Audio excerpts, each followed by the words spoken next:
मेरे प्यारे देशवासियों, मन की बात में हम अक्सर ऐसे युवाओं की चर्चा करते हैं जो निस्वार्थ भाव से समाज के लिए काम कर रहे हैं। ऐसे कितने ही युवा हैं जो लोगों की छोटी छोटी समस्याओं का समाधान निकालने में जुटे हैं। हम अपने आसपास देखें तो कितने ही लोग दिख जाते हैं जिन्हें किसी न किसी तरह की मदद चाहिए, कोई जानकारी चाहिए। मुझे ये जानकर अच्छा लगा, कुछ युवाओं ने समूह बनाकर इस तरह की बात को भी एड्रेस किया है। जैसे लखनऊ के रहने वाले वीरेंद्र हैं। वो बुजुर्गों को डिजिटल लाइफ सर्टिफिकेट के काम में मदद करते हैं। आप जानते हैं कि नियमों के मुताबिक सभी पेंशनर्स को साल में एक बार लाइफ सर्टिफिकेट जमा कराना होता है। 2014 तक इसकी प्रक्रिया यह थी, इसे बैंकों में जाकर बुजुर्ग को खुद जमा करना पड़ता था। आप कल्पना कर सकते हैं कि इससे हमारे बुजुर्गों को कितनी असुविधा होती थी। अब ये व्यवस्था बदल चुकी है। अब डिजिटल लाइफ सर्टिफिकेट देने से चीजें बहुत ही सरल हो गई हैं। बुजुर्गों को बैंक नहीं जाना पड़ता।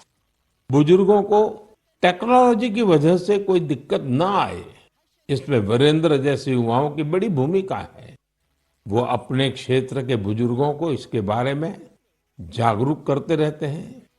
इतना ही नहीं, वो बुजुर्गों को टैक्स सेवी भी बना रहे हैं।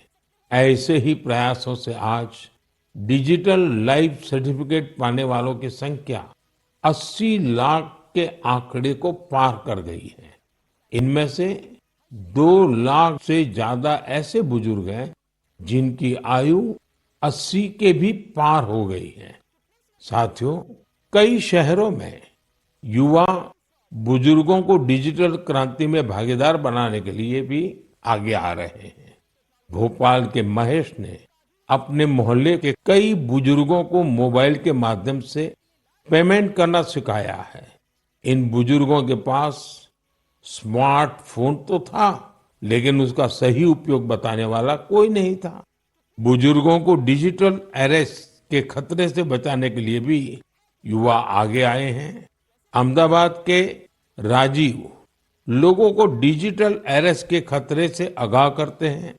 मैंने मन की बात के पिछले एपिसोड में डिजिटल अरेस्ट की चर्चा की थी। इस तरह के अपराध के सबसे ज्यादा शिकार बुजुर्ग ही बनते हैं।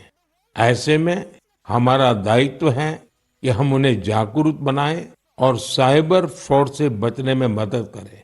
हमें बार बार लोगों को समझाना होगा कि डिजिटल अरेस्ट नाम का सरकार में कोई भी प्रावधान नहीं है। ये सरासर झूठ, लोगों को फंसाने का एक षड्यंत्र है। मुझे खुशी है कि हमारे युवा साथी इस काम में पूरी संवेदनशीलता से हिस्सा ले रहे हैं और दूसरों को भी प्रेरित कर रहे हैं।